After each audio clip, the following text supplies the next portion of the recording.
Добро вечер, се враќаме во студио 1, отворено студио на 1 ТВ. Јас сум Сашо Ордановски, вашиот понеделнички водител. Утре не заборавајте, со вас ќе биде колегата Александар Чомовски. Вечерва сакав да повикам некого со кого ќе поразговараме за она што изминатиот викенд практично првиот човек на македонското воздухопловство, директорот на Агенцијата за цивилно воздухопловство, господинот Томислав Тунтев, го најави во интервју за дневниот вестник Независен, во кое што предложи, односто ја актуализираше таа идеја и официјално предложи дека на Македонија е потребен еден нов владин авион, бидејќи сегашното летало со кој што располагаат по нивна оценка на стручните луѓе во агенцијата е веќе во сферата на застарени и скапи за одржување летала и дека со тој капацитет што тој авион го има, повеќе не може да ги задоволи потребите на државата за летање низ европскиот, а веројатно и другите континенти. Заради тоа вечерва се обидов да пронедам експерт и најдов еден од најдобрите. Со мене вечер во студиото е господинот Ѓорѓи Чачкиров, еден од доајените на македонската авиација, инаку дипломиран сообраќајен инженер и професионален пилот долги години. Денеска Чачкиров е веќе во пензија во последните неколку години, меѓутоа е еден меѓу другото бивши директор на дирекцијата за цивилно воздухопловство, така се велеше тоа негдека на крајот на 90-тите, почетокот на 2000-тите, еден од основачите во експертскиот тим на онаја приватна агенција Палер, која што е првата компанија за воздухопловство во Македонија комерцијално, а потоа и на разноразни други функции и така натаму. Ѓорѓи, вие практично сте со авиацијата од најмали, уште од, како се викат, од моделарски денови, предпоставувам, па и падобранец и така натаму. Еден прилично богат живот во авиацијата. Прво, добро вечер и вам и на гледачите. Добро вечер. Благодарам на поканата. Точно јас израснав во авиација и мислам дека ништо друго не знам, сем нешто значи авиација. Бев моделар, едриличар, скокнав некој скок, моторен пилот, наставник по летање и така натаму. Инаку да ви кажам, ретко имам гости кои што велат ништо друго не знам освен ова што го знам. Па јас така би рекол. Вие сме новинарите експерти за се, па ние задоволство кој имаме експерти за нешто. Да. Што се однесува врзано до првото прашање, јас не можам многу одговорно да речам да тврдам, бидејќи за некој нешто да потврди сосема одговорно, значајно е да биде дел од предметот за кој се работи, односно за набавката на авионите, но не се сомневам во компетентност на директорот на Агенцијата за цивилна, сега Агенција за цивилна воздушна пловидба, господинот Томислав Тунтев. Сигурно тој веќе ги има тие сознанија, што он веќе јавно ги кажа. Да бе прашам само, додека сме не сме го започнали тој разговор, дали може би на Македонија не и треба некаква нарачана надворешна експертиза околу тоа дали ни треба таков авион? И ги мислите дека имаме доволно капацитет за сами да направиме таква проценка? Па ние често пати во државава воопшто се повикуваме на некои странски експертизи и елаборати и слично, меѓутоа лично мислам дека имаме доволно капацитет и се уште да направат една компетентна анализа, да видат дали треба и каков авиони треба. Бидејќи таа е мултидисциплинарна анализа, таа не е техничка, авионска анализа. Апсолутно. Значи, има се уште доволно компетентни луѓе кои може да направат анализа, посебно што веќе има и помлади генерации во самата агенција. И агенција и владина служба за летање, кои се доволно компетентни да кажат кои летови ги имаат, какви летови и така натаму, а самата влада да каже на што ќе се определи понатака. Дали и треба нов авион? Секогаш ни треба нам нов авион. Јас моето возило е старо 8 години, мене ми е одлично, но ако земете истото тоа возило денеска, ова го зборувам заради гледачите повеќе, истото тоа возило денеска има дисплеј внатре, па има позади сигнал за доближување до друго возило и така натаму, значи се осовременува техниката и секогаш она што е ново е подобро.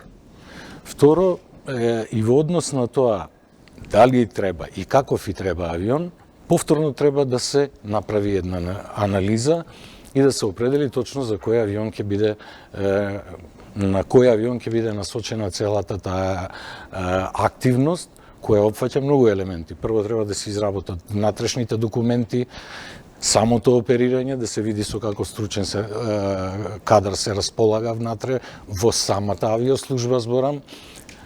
Агенцијата е таа која контролира, но самата владина служба треба да го авиослужба треба да го изработи тоа. Сега тоа е едниот елемент. Вториот елемент малку ќе направам една дигресија. Ќе речам, ако бараме авион кој ќе лета како што лета овој, тогаш не ни треба. Објасните ми го тоа.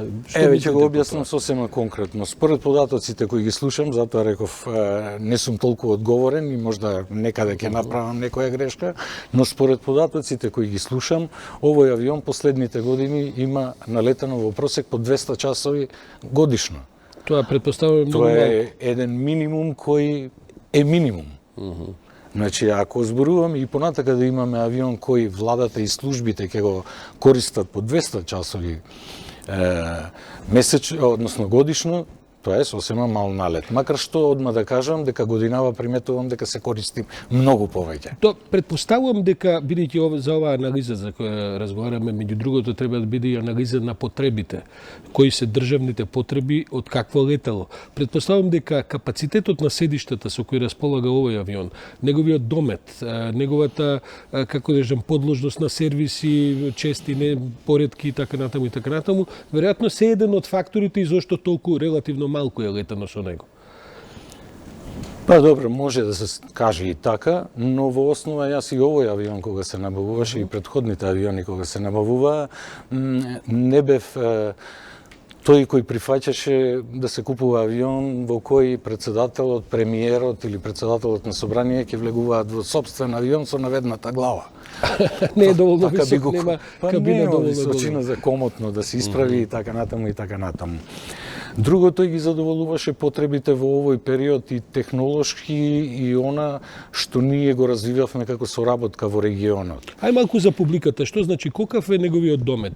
Задоволи ли целиот европски континент да го Па покрие? европскиот простор тој го покрива. Значи не е проблем за европскиот простор. Меѓутоа, и од другиот аспект, ако гледаме ние на некој авион кој ќе задоволува и преку океански летови, прашање е на анализа дали би ни требал таков авион, соодветно на цената која би чинел тој авион. Бидејќи доколку земете компаративно, јас спомнав 200 часови летање. 200 часови летање на авионот е сосема мал налет. Тоа исто така мал налет и за пилотите кои го летаат. Значи тренажата на пилотите е на тоа можно ниво. Тоа значи дека пилотите не се тренираат вон летовите кои што ги прават со авионот или имаат можност за тоа? Вкупниот налет е тоа. Значи пилотите гледаат да ги задоволат сите оние законски рамки и тие не смеат да излезат надвор од законските рамки, не смеат да имаат подолги прекини во летањето, не смеат да не отидат на симулатор, не смеат да ги пројдат безбедносните тестови, не смеат без лекарски преглед и така натаму. Значи, сите тие безбедносни мерки се задоволени. Но во принцип, човек кога не е постојано некаде, а има енергија и може, не е акомодиран соодветно на тоа. И затоа и пред малку реков, доколку ние набавуваме авион кој повторно ќе лета 200 часови, тогаш не ни треба воопшто, попаметно е да се изнајмува. Господин Чишкаров, претпоставувам дека државата има логика и овој предлог на агенцијата доаѓа од потребата што сега ќе влеземе во еден прилично интензивен разговор пред се со Брисел. Брисел е дестинацијава од која што од Скопје нема директен лет. Сегаш мора да се менуваат два авиони, тоа значи со часови чекања, тормозења и така натаму. Во Брисел ќе одат не само министри кои што ќе летат неколку пати, можеби месечно, меѓутоа ќе одат големи тимови од разни министерства кои што практично секој ден ќе има наши таму луѓе и тие ја знам и во претходни прилики, тоа не е еден двајца луѓе, туку која ќе се разговара за некои од темите одат по 15, 17 експерти и така натаму. Така што претпоставам дека зад логиката на овој нов предлог е тоа што значи тоа, како се рефлектира тоа врз потребата кој тип на авион да се земе. Прво ве прашувам, јас и не знам што се да ве прашам во смисла на тоа што е комплексен проблемот. Стар авион, користен или нов авион? Може ли тој да се изнајми од негде, да не се купува? Може ли да... Кои се варијантите во таа смисла? Значи, прво повеќе за гледачите, а потоа и за вас да објаснам. Вика, авионот ќе се земе на лизинг. Лизинг има неколку форми. Има dry lease, wet lease, financial lease, lease purchase. Едниот е сув лизинг, кога го зимате само авионот под наем и го користите под соодветни услови кои ќе бидат подпишани во договорот. Другиот е wet lease, влажен лизинг, со се пилоти, со се ова, доколку се одбере тоа. Третиот е варијанта финансиски и четвртиот е варијанта на откуп. Предпоставувам и мислам дека е најпаметно владата да отиде на варијанта на откуп на авион, со тоа што веројатно и овој авион ќе биде продаден за некоја сума. Спомнавте Брисел и патувањата во Брисел или слични места. Не би рекол само тоа. Многу има потреба. Прво, овој авион е со тесен простор, блиску се патниците еден меѓу себе, не се комотни, не е комотен летот и така натаму. Па и товарот претпоставуваме ограничен, што може да се ограничен, апсолутно, секој авион си има своји ограничувања. Во основа, значи, треба да се избере авион кој, велам, ќе одговара, тоа го реков на самиот почеток, кој ќе одговара на потребите на владата. Кој тип ќе биде? Тоа е второстепено прашање кое треба да се стави на хартија. Овој ни нуди ова, со опции овие и овие, овој нуди ова, со опции овие и овие. Што би предложиле вие кога сега би биле во позиција да ве прашаат или да предложите и така натаму?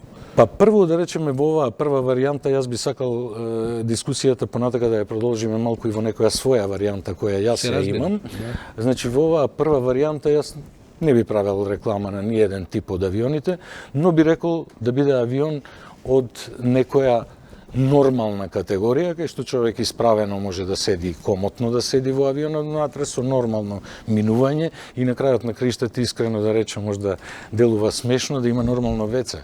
Да, во самиот авион. Да, така е. Затоа што секој има своји потреби за време на летот и пилотите и тие што патуваат, така што да биде некоја таква опција. Би можел да наредам повеќе имиња, но реков во интерес на нерекламирање и во интерес Колку седиште да има авион од тој тип? Пак реков, треба да се седне и тоа треба да произлезе повеќе од владата, па да се направи опција. Кога ја држиме оваа прва варијанта, за мене прва варијанта, јас би ја продолжил приказната. Значи, авионот може да биде со 15, со 20, со 30, со 40 седишта, што ќе изберете. Второ, упорно сметам дека налетот, летањето на авионот, неговиот налет, е многу мериторен во овој момент. Мислите колку часови би летал тој? Колку часови би летал. Ние сега, колку што ми е мене познато, само неколку од раководните фактори наши го користат авионот, повторно ќе речем бесплатно, во наводници, а другите министерства, за да го користат, треба да платат. Мислам, за мене малку неразбирливо, бидејќи се е од ист джеб. Значи, Јас се извинувам, прв пат слушам дека има министерства кои што плаќаат за користење на авион. Ако сакаат да го користат, па заради тоа не е државен авион кој што е на користење на... Токму заради тоа и ја правам ова анализа, тоа се моите сознанија кои јас ги имам. Добро. Втора работа, треба да се испита, јас повторно велам, немам соодветни документи, нити имав доволно време да присоберам некој порелевантен материјал. Ние имаме многу случаи на тешко повредени, тешко болни или слично, кои ги пренесуваме од државата надвор кон други држави во болници кои може да помогнат во таква ситуација. Значи, тој авион, во овој момент, Министерството за здравство плаќа за тоа. Други. Зашто да не биде користен овој авион? Значи, сите се тие елементи кои би биле некаква насока кон изборот на авионот. И сега земете, само во овој прв услов зборам, земете колку ќе бидат искористени пилотите со истите тие документи, техничко одржување и така натаму, колку ќе биде создаден налет на авионот, бидејќи кога ќе соберете се заедно трошоците, секогаш трошокот на авионот се смета по час летење. Колка ви се сега, а колка ви би биле доколку да речеме лета најмалку 1000 сати, што јас би рекол минимум 1000 сати годишно.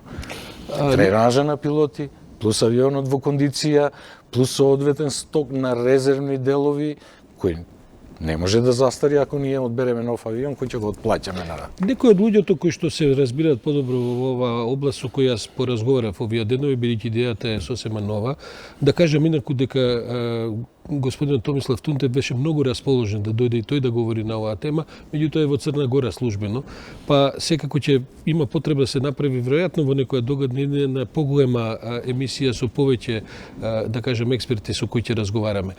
Овие експерти кои јас успеав на брзина да ги консултирам ми велат дека колку е помал авионот, толку е поскапо одржувањето. Релативно споредено се разбира. Например, дека, не знам, резервна гума на таков авион помал чини многу поскапо отколку на голем авион, доколку се направат релативните споредби, сервисирањата и така натаму. Ја не знам дали е тоа така, но претпоставам дека и тој тип на меинтененс, на одржување математика игра некаква улога во целата. Секако, велам. Ако земете глобално да го гледате проблемот како проблем, односно опциите кои ги имате, секогаш ќе додавате во математиката разни елементи. Дали е мал или е голем, документите се исти. Дали е мал или голем, прирачниците се исти. Дали е мал или голем, полнењето на навигацијските системи е исто. Ако го ќе поделите по патник, примерно, тогаш веќе добивате пониска цена. Спротивно на тоа, а на истата линија е времето на летањето на авионот, користењето на авионот. Колку повеќе го користите, вие опаѓате во цената на летање на 1 час летање. Повеќе патници превезени, истите се пилотите, истите плати, истите документи, и да не се повторувам, се е исто. Така. Од ова можем Значи, да заклучам дека вие практично заговарате да каков и да едно да биде поголем авионот, и во волумен и во седиште. Така е, кој би можел да се користи и за другиве опции кои ги спомнав јас. Велат дека релативно брзо се прави реконфигурација на авионот за потребите на посебни летови. Така е. Значи, она што го спомнав ја дека може да се користи и други потреби, тоа значи тоа. Кај овие помали авиони, пак помали кога ќе речам, мислам не на 7-8 седишта 10, мислам на 50 на седишта. Конфигурацијата, смена на лејаут на конфигурацијата на внатрешноста може да се направи за половина час. Па да го направите со внатре лежалки, со не знам, некоја салон, болничка потреба, салон верзија за посебни. Толку брзо се прави таа. Да, бидејќи се сите внатре елементи кои се поставуваат, тие се поставуваат на шини специјални доле, кои се едноставно само ги извлекувате седиштата и ги поставувате новите елементи. Дали тоа ќе биде тросет, двосет и така натаму. Значи, тука е поентата и можноста за користење. Кога спомнав веќе вакви за медицински цели, јас исто ќе речам зошто и не за бизнис луѓе. Мислите за изнајмување? За изнајмување, точно. Значи, ние веќе имаме донесено странски партнери, носиме странски партнери, привлекуваме странски партнери, можеме и со наш авион да го направиме тоа. Значи, во периодите кога не треба, се знае, сепак се знае распоредот и на нашите врвни луѓе. Ретки се исклучоците кога излегува нешто, ама кога ќе излезе нешто, излегува нешто. Затоа што кога ќе сметате и кај патнички авион кој лета во редовен сообраќај може да има технички дефект, па останале 150 луѓе мора да се интервенира на брзина. Крај. Но може и да останат едноставно цел ден. Значи, вие заговарате во суштина една, како да кажем, една, може да се каже приватно јавно партнерство во смисла на користењето на леталото. Јас сега би отишол малку на, да, тоа е тоа, но би отишол малку и во втората своја варијанта, која јас ја предлагам. Јас сум заговорник цело време, од почетокот на независноста на Македонија, на домашна авиокомпанија. Домашната авиокомпанија... Тоа е нешто што сме го пробале. Па не завршило многу слабо. Го пробавме, но не дадовме поддршка. Како држава, мислам. Како држава. Значи, нигде не дадовме ние поддршка. Точно може да се провери во документите дека ниједна компанија немала финансиска некаква поддршка. За разлика од сега веќе се дадени 15 на милиони на присутната ни компанија овдека. 5 центи не било дадено на ниједна компанија претходно што била домашна, основана со домашен капитал и На што ја темелите таа логика дека на Македонија треба приватна? Сега ќе ја дообјаснам. Значи, првиот елемент е што домашната компанија секогаш ја одигрува својата улога, онака како треба. Кога дојде НАТО кризата со Србија, Вие тогаш бевте директор јас тогаш бев директор и затоа можам компетентно да зборувам за тој период. Кога настана таквата криза, ајде во првиот момент сите што излетаа надвор од Македонија излетаа, но и во првиот период само домашните компании функционираа. Не доаѓаа странските компании, веќе го огласија за небезбедно подречје и не доаѓаа. Тогаш целата таа криза беше на грбот на домашната компанија. Говориме за МАТ. Говориме за Палер. За Палер се извинувам, да, тоа е 98-9. Не, ова е веќе ова е веќе МАТ, Импекс. Затоа велам, да. МАТ Палер ја одигра својата улога кога беше бегалската криза, да речеме, од Босна. Да. Сите наши луѓе од Босна, па и еден огромен дел од фронтот од Хрватска, Палер ги донесе овдека. Значи, сите тие, односно и една да е македонска, имаат своја функција и одиграле своја функција во развојот на државата, во помошта на државата и така натаму и така натаму. Тоа се основните темели на кои јас ги поставувам основите, зошто би требало тоа да се направи, а се уште мислам дека има и интересенти да го направат тоа. Нарочито не употребувам израз национална компанија, бидејќи национална компанија веќе како израз не постои во светот. Значи тоа се само редовни превозници на земјата, кои пандан на другите компании летаат исто толку во другите држави како и тие што летаат кон нас. Ако смеам малку да ви противречам, бидејќи ја не се сметам за експерт во оваа област, ама генерално не знам за ниедна национална компанија, односно домашен авиопревозник на Балканот кој што работи профитабилно. Знам дека Монтенегро, како им се вика, баш така се државна вика, компанија. државна компанија, таа е нонстоп во загуби минатата година 10 на милиони. Србите се секако, добро, тоа зависи, ја продадоа. Грците со Олимпик не знаат што да прават. Грци има до душа многу специфични потреби за регулен број на острови, па мора да одржава линии кои што се неисплатливи и така натаму. Меѓутоа, не можам сега, албанците исто така пропадна идејата. Тие помалку и повеќе сегдека пропадна тој тип на комерцијални идеи. Значи јас нарочито забелешки ви се на место, но настојував во исто време да ви одговорам. Добро. Значи Монтенегро е државна компанија. Ни една државна компанија. Јас нарочито потенцирав не национално. Редовен превозник. Редовен превозник тоа не значи да го направи државата. Може да го направи кој било. Значи тоа би била приватна компанија која би била или редовна. приватна или јавно-приватно партнерство. Зашто и ова ниско тарифно не се напати со држава, наместо да ги земе парите, да направи една Имаме ние сила, капацитет на патници, знаење, експертиза менаџерска и така натаму и така натаму. Кој ќе се спомнат овој тип на операции, прво почнуваме од корупција и завршуваме секако на крајот со кој знае какви долгови и така натаму. Така. Ова забелешка ви е најна место. Сите бегаат од елементот корупција. Да. Тие што сакаат да вложат и да дојдат овдека и да направат компанија. Сите од тој елемент бегаат и секаде во светот тоа е тоа. Значи, доколку го изоставиме ние тој елемент и доколку се вратиме на некои банални податоци, но сепак значајни, во главата имам дека сите наши компании кои постоеле овдека, ги имаше повеќе, сите возеле над 30% од вкупниот број на патници. Вкупниот број, годишно збориме. Ако го преточите во бројка негде еве милион патници, а веќе надминавме ние милион, нека биде тоа 300.000 и земете нека е картата 300 евра, бруто, во бруто цена, со се такси, макси и се заедно што влегува внатре, тоа се скоро 100 милиони кои ни одлетуваат од државата. Знам, господин Чигаров, веднаш ќе удрите по ефтините летови. Ако ја направите калкулацијата со 300 евра во просек бруто и така натаму, отпаѓаат овие варијанти 12 евра до, не знам, Венеција. Па знаете што, ајде 42. Ајде јас ќе ви направам и друга варијанта. Кажете ми негде во светот на друго место нискотарифна компанија да лета на главен аеродром.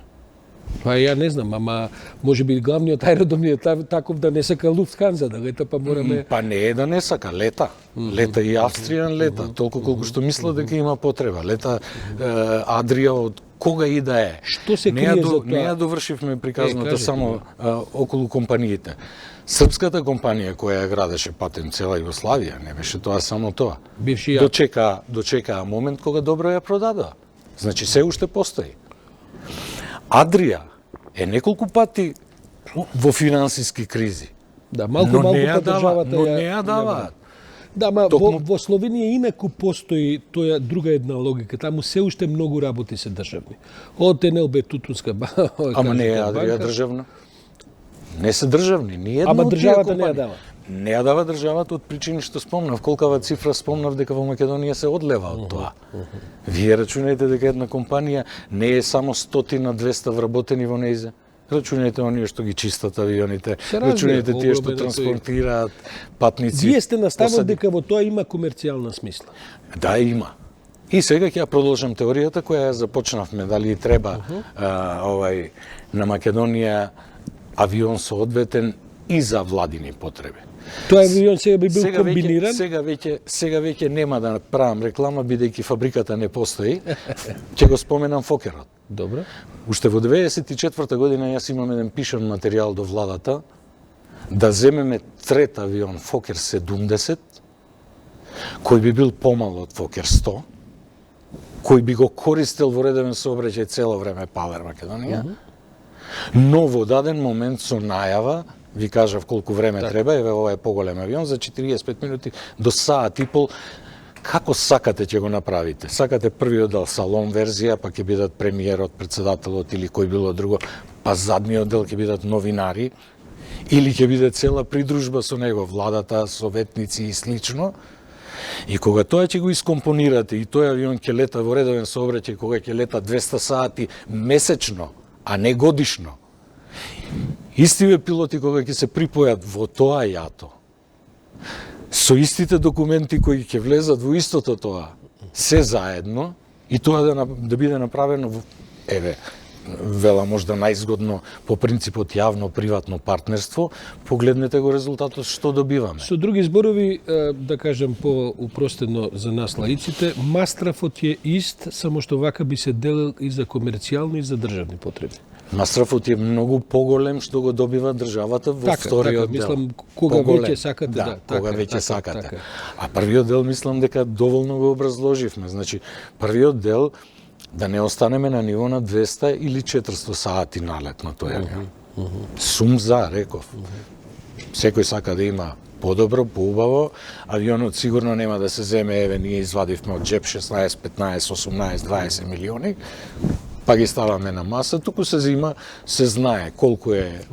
На крајот на гриштата постои една светска теорија кога ќе праша некој колку чини авионот. Авионот чини $10 и колку ќе се договориме.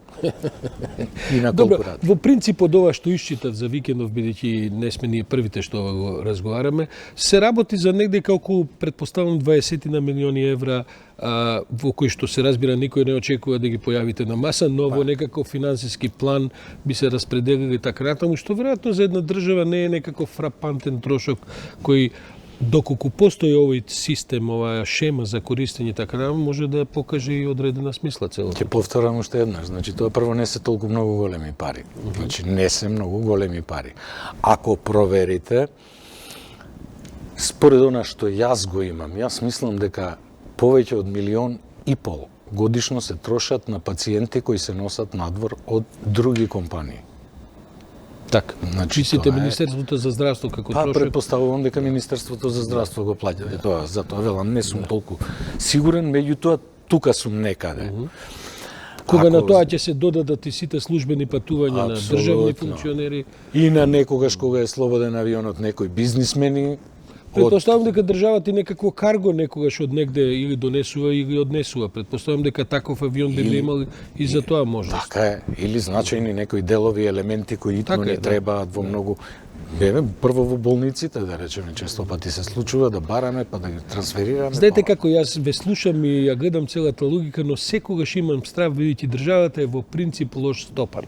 Секоја најодлична, најубава идеја знае да растори, да после не може да се составиме, како да ви кажам. Јас ја протежирав втората идеја.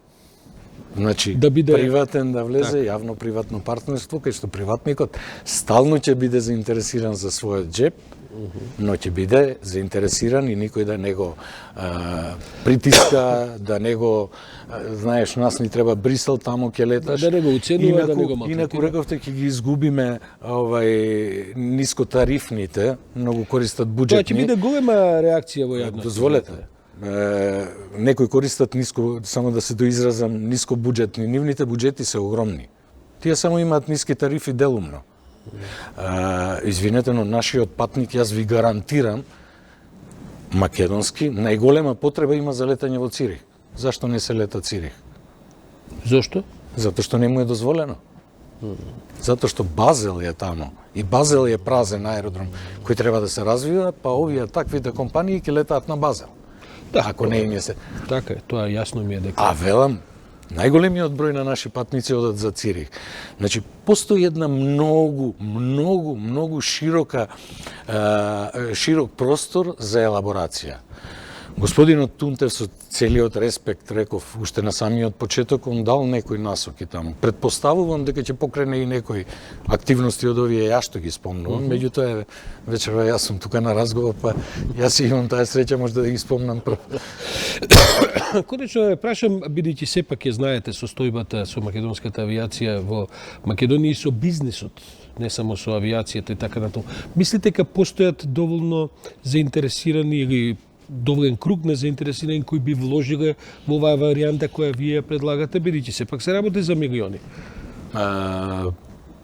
Прво веднаш да одговорам дека јас познавам човек од фелата, кој би го направил тоа. А познавам и многу други. Се обиделе ли, има ли такви приоѓања кон предходната, кон оваа влада, кон воопшто предходно знам дека имале, знам дека нешто се растурило, што се растурило, не знам. Добро, не ве прашувам ја за сензационалистички детали, но ме интересира има ли причини рационални зошто тоа не успеа? Не знам. Не знам, но сум сигурен дека, односно знам од колеги кои донеле од надвор партнери да вложат овде во авиацијата. Но не успеало. Причините не можам да ги знам, бидејќи не сум бил присутен. Господине Чечкиров, вие сте толку долго присутен во македонската авиација што сте еден и од најголемите хроничари, да кажем, па историчари на македонската авиација. За некоја година наближува 100 годишнината од македонската авиација. Така ли? Тоа е негдека 20 и некоја година. Се подготвува ли некаква, да кажем, смислена прослава на тоа? Не мислам на некаков прием, туку со што ќе одбележиме ние 100 години постоење, бидејќи тоа сепак за една Македонија не е мал јубилеј. Па вака ги речем сега, ме чепнавте во една болна точка. Се извидувам. Јас, покрај тоа што, така и ме познаваат колегите, покрај тоа што учествував во авиацијата, ја секогаш и бележев по нешто. А тие белешки ги сочувував. Прво да ви кажам, додека работев на раководните места, секогаш нотезот беше пред мене, па денеска во 21 часот со Сашо Ордановски разговаравме на тема треба ли авион за владата. Има хроника. Тие ми се потсетни за тоа. Втора работа, мислам дека со многу пати го спомнавме, македонците викаат ке му горат ушите на господинот Тунтев. Мислам дека тој ќе направи некаков план. Минатата година која издадов и промовирав мојата последна книга, раскажав една приказна. Тоа е оваа книга, така. Тоа е таа книга која баш убав наслов и тоа не е книга за деца, тука е за вакви сериозни материи како што сум на пример јас и кој Јас би рекол тоа е за нашите патници кои честопати ги критикуваат дека немаат воздухопловна култура, но очекував од тие што се дојдени овде и компании и слично да финансираат во нејзе, но испадна само делумно пакомак во печатењето, инаку сам ја финансирав.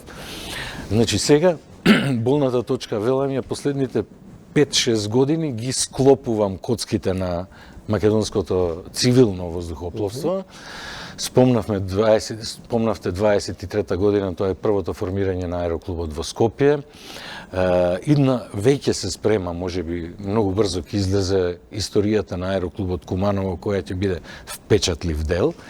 Инаку за гледачите да кажам еден куриозитет. Значи, првиот цивилен авион во некогашното кралство на Срби, Хрвати и Словенци бил во Скопје, токму во аероклубот. Тоа јас го знам, а е навистина куриозитет. Каде се наоѓа? Мислам дека денеска е во Белград, ако не се лажам. Не, тоа е избришен скроз, тоа е авион уништен и е избришен, никогаш не влегол во тогашниот регистар, пардон. Купен е во Скопје, летање во Скопје, го летал Русин, односно пребегнат од тогашната Руска империја, да. Михајло Јарошенко и го летал низ сите овие македонски простори овдека, односно низ Вардарска бановина тогашна. И ќе кажам уште еден куриозитет од истиот тој дел, бидејќи многу работи од нашата историја морав да ги купувам од надвор. Малку сме сочувале ние овдека. Значи, се изгубив малку поентата. Околу првиот авион и... Значи, првиот авион ние го имаме тука и го летаме цело време, но на самиот почеток, се враќам на мислата, на самиот почеток било испратено писмо одовде, од председателот на аероклубот до кралот. И го покануваат да дојде во Скопје и да го крсти авионот. За мене големо изненадување беше кога во писмото прочитав, па вели со сите ваши почести, ваше височенство и така натаму, ве молиме да дојдете да го крстите авионот. Ние предлагаме, а цело време се зборува за Вардарска бановина, ние предлагаме авионот да се вика да се крсти по најдолгата река во Македонија. Така. Што е така као документ многу значајно. И уште нешто би спомнал, моментално многу голем дел од работите ги собрав и за првата фабрика која произведувала, овде се произведувале едрилици. Да, и јас и тоа го знам случајно, бидејќи имам пријатели кои се занимаваат со спортски воздухопловство и така натаму и знам дека се големи ентузијасти. Има ли кој да продолжи после вас? Бидејќи гледам еден подем дека има еден интерес па и за спортско летање, гледам дека и се купуваат веќе некакви помали авиони се повеќе, мислам со оглед на нашата воопшто една скромна реалност. Ќе се развива ли во тој правец Македонија? Јас се обидувам да им кажам дека со влезот на Европската Унија и на НАТО во крајна линија, дека и тој сектор веројатно ќе биде поттикнат на некаква не воена, не државна, туку некаква цивилна иницијатива. Значи, сегашниот интерес се базира врз основа на можностите и капацитетите на луѓето на овој простор. Да го платат часот летање, бидејќи и тој дел е приватизиран за сега. Меѓутоа, тоа е исто така една посебна тема за разгледување. Дали еден одреден квантум на пилоти треба да се обучаваат под некаков патронат, да кажем, на државата, како што некогаш беше. Ние сега сме доведени веќе на работ на потребите на државата од пилоти. Долго време беа барани во една организација, долго време беа барани во друга организација. Ние имаме уште 15 на максимум луѓе кои летаат надвор, на страна. Значи, доколку и тој капацитет не се искористи, ќе биде тешко овој кадар да се врати. Значи, мора да се размислува и на тоа поле. Нормално веќе внесуваат и ултралесни летала, луѓето се само финансираат, ги купуваат, прават обуки и се одвива уште тој дел така на некој баланс, меѓутоа транзицијата го направи своето. Ѓорѓе Чичкиров, ви благодарам многу за ова исклучително интересно гостување. Мислам дека најавивме барем уште потреба од 2-3 емисии за да отвориме сите овие теми од владени авиони до 100 години македонска авиација. Сепак мислам дека кажавме нешто што гледачите се надевам ги дека ќе прифатите и кога господинот Томислав Тунтев ќе се врати и така натаму веројатно во текот на овој месец да седнеме со повеќе луѓе и да евентуално малку подетално ја продискутираме целата оваа идеја. Со задоволство ќе прифатам и сакам да нагласам дека целата оваа фела наша, да кажам, воздухопловна, иако јас веќе заминав во пензија, е радосна што после долги години доаѓа човек кој сепак е од Така е. авиацијата, кој знае што е авион, Така. кој знае што е летање и така натаму и така натаму. Ви благодарам Благодарам уште еднаш, а вам, почитувани гледачи, ви препорачувам да останете со програмата на 1 ТВ, бидејќи следуваат уште интересни содржини, а утре, како што ви реков, со вас ќе биде колегата Александар Чомовски. Јас сум Сашо Радановски, ова е понеделник, останете со 1 ТВ, бидејќи сте на вистинската фреквенција.